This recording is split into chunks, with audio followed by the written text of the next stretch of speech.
before she was the reason I don't let my children play in the yard after sundown. She was our friend. Even though we moved out to suburbia for a calmer life, 3 years of interacting with people that were about as interesting as slowly drying paint was starting to take its toll on us. The house was a great investment. Yeah, waking up to a life free of shitty landlords made the morning coffee taste better.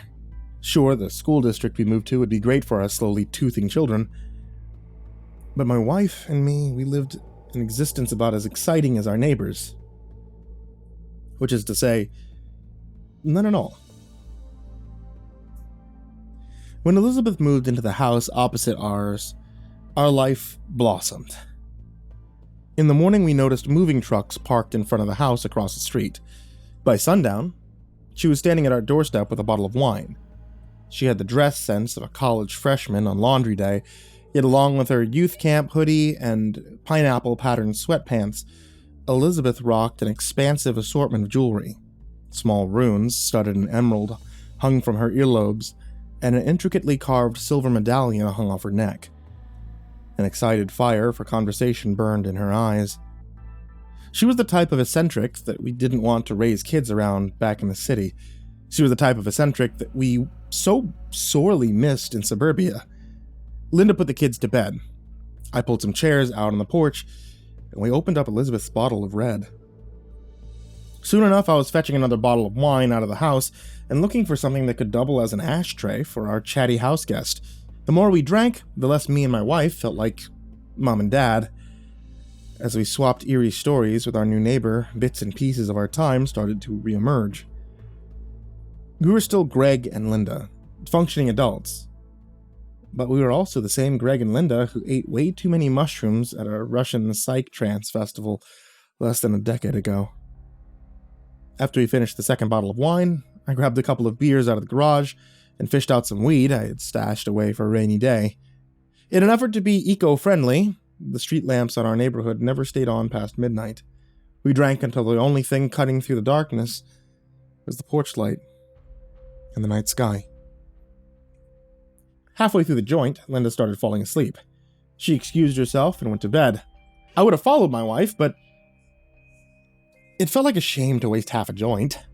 I bade her goodnight and hoped she would still be up by the time I would get to the bedroom.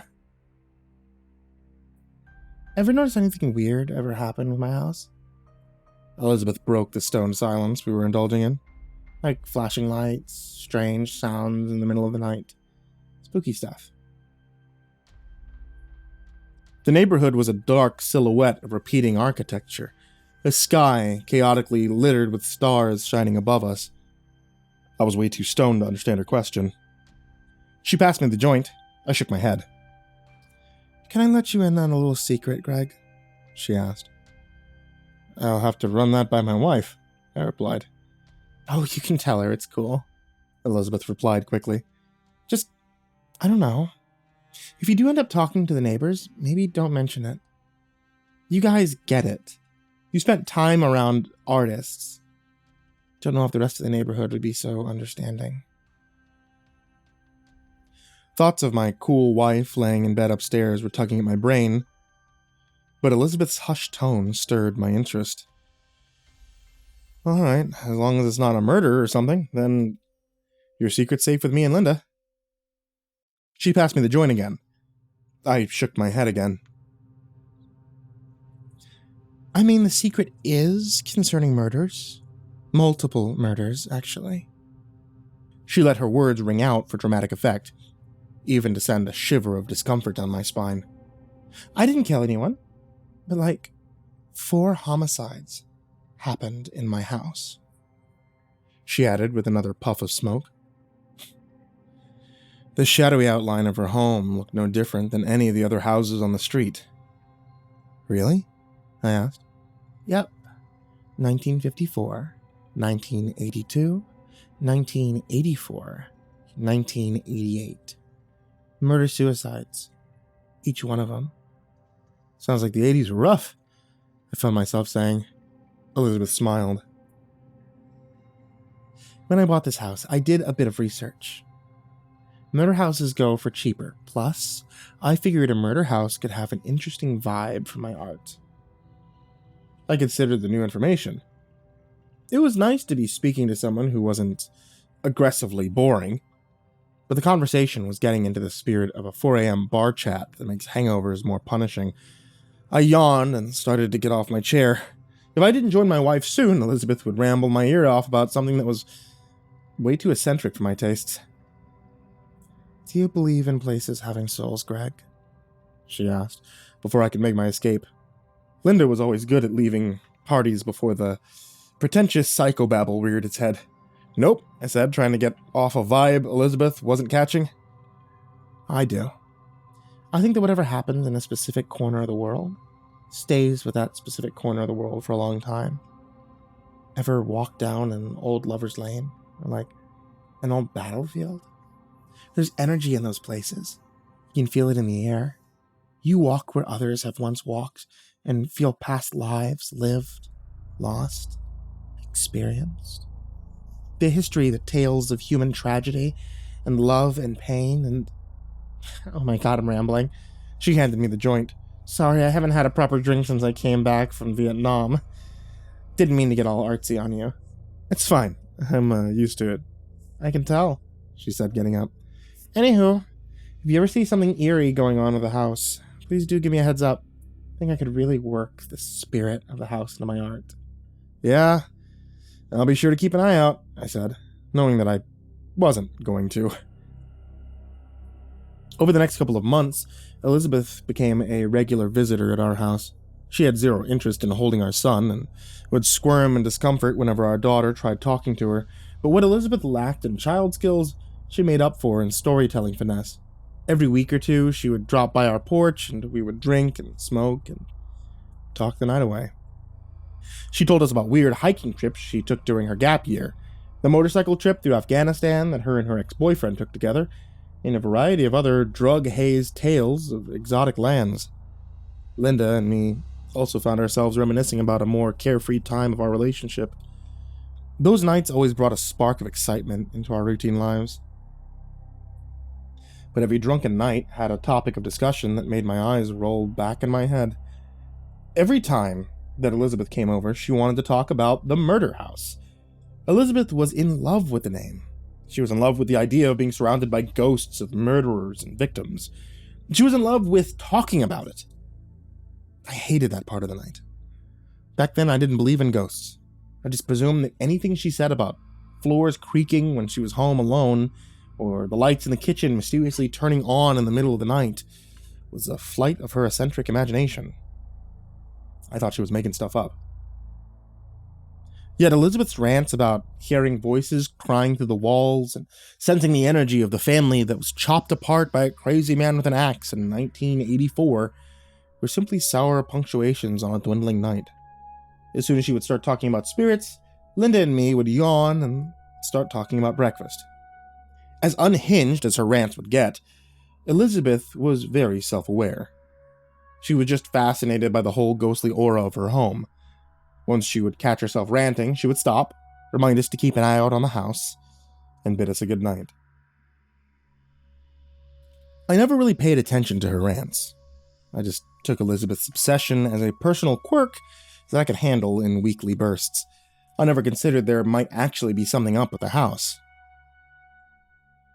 But one horrible moment changed that. It was a dark school night. Linda and me had gone overboard with bedtime stories and ended up reading our kids 7 chapters of Harry Potter. We were doing voices, milking dramatic pauses, really driving the story home. But we got so into producing our little parental audiobook that we didn't notice our children had already passed out 2 chapters ago.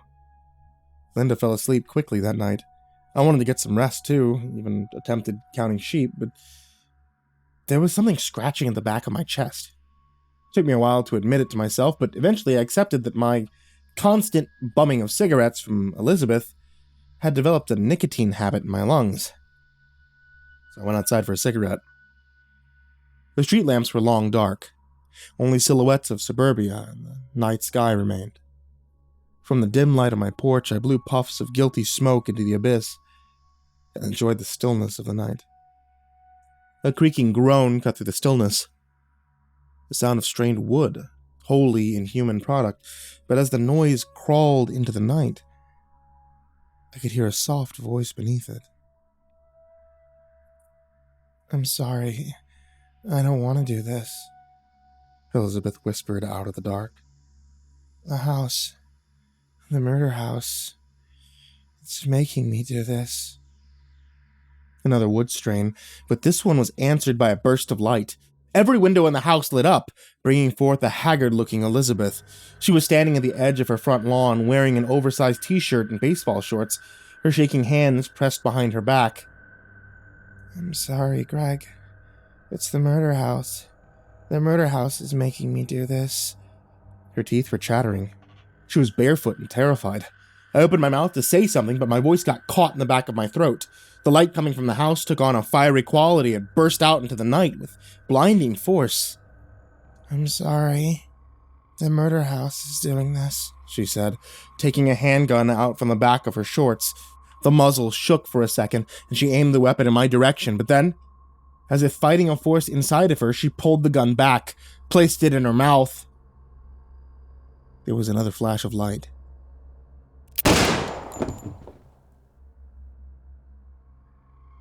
I didn't tell anyone exactly what happened that night. Elizabeth shooting herself on the front lawn was enough of a shock to begin with. The other details made me doubt my sanity enough to keep them to myself. Linda had some background in mental health from a couple of certification courses she took back in university. To deal with the trauma of losing her friend to what she thought was suicide, my wife took on a part-time placement on a crisis hotline. I dealt with the shock of Elizabeth's passing in a less productive fashion. I started smoking. Every night after the lights of the neighborhood would die down, I would stand outside and I would smoke with my eyes focused on that cursed house. At first I didn't notice anything. It was as if whatever I saw on the night of Elizabeth's death was a shock-induced terror dream. But as the nights went on, my focus on the dark building sharpened. I could see inklings of the supernatural. The faintest of lights would burn in the rooms if you would stare into the night for long enough. Suggestions of barely visible silhouettes could be seen moving around behind the pulled curtains. The visions were one thing, but what truly terrified me, it made me purchase a baseball bat for our porch. Were the sounds. Every couple of nights, if the air was still and I listened closely enough, I could hear it. A faint echo of a gunshot would cut through the calm night. Something among the quiet ripples of sounds, there were also whispered screams and the crackling of wood being split. But it was the echo gunshot that truly gripped my mind. I recognized the sound far too well. For a couple of weeks, I considered suggesting a move to Linda, or at least telling her about the details of Elizabeth's death. But as the weeks of observing the house turned into months, I gave up on the idea. The house along the street made me uncomfortable. There was definitely something wrong with it, but it seemed to keep its terror to itself. Instead of throwing away the investment we had made, I simply consigned myself to keeping an eye on the house with a baseball bat and a cigarette. As long as my family would stay away from the house, our mortgage and lives would presumably be safe. For years, I watched the house and nothing changed. And then, one night, we got a knock on the door. "Hello!" A friendly face with a backpack stood on my porch. "Me and my boyfriend are backpacking throughout the country, and we were wondering whether we could camp out in your backyard. Promise we won't leave a mess." A memory of Elizabeth telling us about how she traveled the country with a tent and some friends roared to life with the intensity of a portable pressure cooker. I was about to say yes and honor the memory of our dead neighbor. But then I saw the backpacker's boyfriend. Is that your boyfriend? I asked. Linda peeked her head out of the door, saw the man limping down the street, and shot me a concerned look. The guy looked to be 100. A stringy mess of white hair covering a ruggedly shaven face that looked back at us with tired dark eyes. Even though it was jacket weather outside, the man stood on the street shirtless, revealing the strange tribal tattoos on his saggy skin. "That's him," the backpacker said as we looked at the jagged skeleton man. "He might look old, but he's very full of life." "What's the wood for?" Linda asked. Behind him, the old man was dragging a pile of sloppily chopped wood on a sled. "Oh, that's just some driftwood we carry around. My boyfriend is a shaman. Sometimes he forces spirits out of places," she said. "But don't worry, we aren't going to be making any fires on your front lawn. We're just looking for a place to set up our tent for the night," she quickly added with a nervous chuckle. "Definitely not," Linda said in a tone that could sharpen steel. "Yeah," I said. The backpacker shrugged good-heartedly. "Oh well, do you guys know if the other neighbors would be willing to let us camp out?" I knew of one neighbor who would have definitely let them set up a tent. If she wasn't dead. "No, goodbye." Linda slammed the door. The years since Elizabeth's passing had turned her bitter. Watching the shaman drag his sled of wood over to our neighbors made me think about how sometimes we get bitter for a reason. The guy looked like something out of a dungeon. We were way too old to be letting 100-year-old hippies sleep on our front lawn. The thought of those protruding ribs, those weird tattoos and empty eyes, they made the craving for nicotine announce itself with more force than usual that night. I was out on the porch smoking one cigarette after another, trying to get that strange face out of my mind. And that's when I heard him. Out from the darkness came a groan. A human groan. I tried to convince myself that I was just hearing a particularly loud neighbor going through a medical emergency, but another strained groan made the fact that there was someone across the street undeniable. A match flared out of the darkness. The old man's face glowed into existence. Even from the distance of my porch, I could see his mad expression. He groaned again and threw the match to the ground. A bright flash uproared. Elizabeth's front lawn lit up with a bonfire. The shaman's wood burnt bright. I balanced the cigarette between my lips. One hand was trying to unlock my phone, the other was gripping the baseball bat. The man groaned again, louder, but this time the groan dragged, dipped, and turned into a note. The shaman started throat singing and dancing in the light of the fire. It wasn't until his decrepit body started bouncing around with energy that I noticed that he was stark naked. For a moment, I considered how cruel of a mistress gravity is. Then I considered dialing the police. But before I could make my way to the phone app, something else grabbed my attention. All the lights in Elizabeth's house were on. A crowd of silhouettes stood behind the curtains. The old man kept on dancing around the fire. With each moment, his steps grew more frantic. With each bounce of his withered body, his song grew louder. But soon it was drowned out. The sound of groaning wood, the screams, the gunshot that I had heard so many nights before, they were back. But they were no longer memories of noise floating on the night wind. No, the sounds were deafening enough to overpower the shaman's singing. Yet he persevered. The throaty tone which the old man was producing kept on growing louder, regardless of the resistance that it was getting. His eyes bulged with effort, but the timbre of his song remained calculated. His body started to match the motion of the flames as they grasped at oxygen. The man threw himself from side to side, crashing down into the lawn only to bounce back up for another jump. I watched with fascination, trying to remind myself that I should call the police on the nude arsonist in my dead neighbor's front yard. But then my attention was grappled once again. Silhouettes behind the curtains, they started to bob their heads. The figures were starting to dance along with the shaman.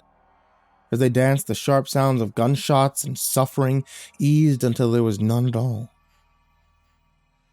The old man's song took control of the night. The door of the murder house burst open, and a procession of shadows made their way out towards the fire. Even as they danced closer to the light, no discernible features presented themselves. The figures were simply dark outlines of human bodies. They surrounded the fire and they danced along with the shaman, but they didn't dance for long. After making a couple of rounds around the bonfire, they started to jump into the flames. Each of the shadow folks' arrival into the fire was followed by a burst of light and a high-pitched yelp that would punctuate the shaman's throat song. They all jumped in one by one and without hesitation, almost as if they had spent all of eternity waiting to set themselves on fire. Yet the final shadow hesitated. The silhouette on the other side of the road faced my direction. She waved. I let go of the baseball bat, and I waved back. When her figure hit the fire, the neighborhood was enveloped in another powerful burst of light. And the shaman's shriek reached the pitch that dragged into the night like a stopping freight train. As the screech reached its final breath, the nude shaman laid down by the fire, let out a tired groan, and promptly fell into snore-filled sleep. I put away my phone. This man was not dangerous. I wasn't going to call the cops. My moral decision to leave the shaman to his mysterious ways made my stomach warm for a little while, but my neighbors were considerably less accepting of nude eccentrics than I was. A police station worth of cruisers arrived, yelled at the old naked man, tasered him, and chucked him off to the station. Man is probably being charged for a series of crimes, but as I stood there in the cool fall wind, looking at the silhouettes of the identical homes, I couldn't help but wonder whether he didn't do something good. The house across the street seemed to be at peace. It never glowed again. A couple months later, my son decided to hide my pack of cigarettes because they're apparently bad for my health and he doesn't want me to die. He hid them inside of his toy box, so they weren't too hard to find, but I played along for a couple of weeks. I let him keep my pack of smokes next to his race cars, as long as he didn't mind me bumming one off by the time his bedtime stories was finished. It's not like I smoked heavily, just a single cigarette to occupy me while I looked out at Elizabeth's house. After the insane man's bonfire, the murder house had just become a regular 2-story on a block of 2 stories. Even though the shaman's life was probably filled with court cases and chaos, the rest of his work was utterly tranquil. I started rationing the cigarettes when I got down to my last 10. Once I got to my last 5, I made my smoke a bi-monthly activity. There's a pack of single cigarettes left in my son's toy box. Pretty sure it'll stay there until I start getting worried about him smoking it. My lungs no longer make demands, and the house across the street doesn't require my attention anymore. I just hope that whatever the shaman did is a permanent solution to the problem of the murder house. I also hope that whoever Elizabeth is, she's happy and surrounded by people who like having 4 a.m. eccentric conversations about spirits.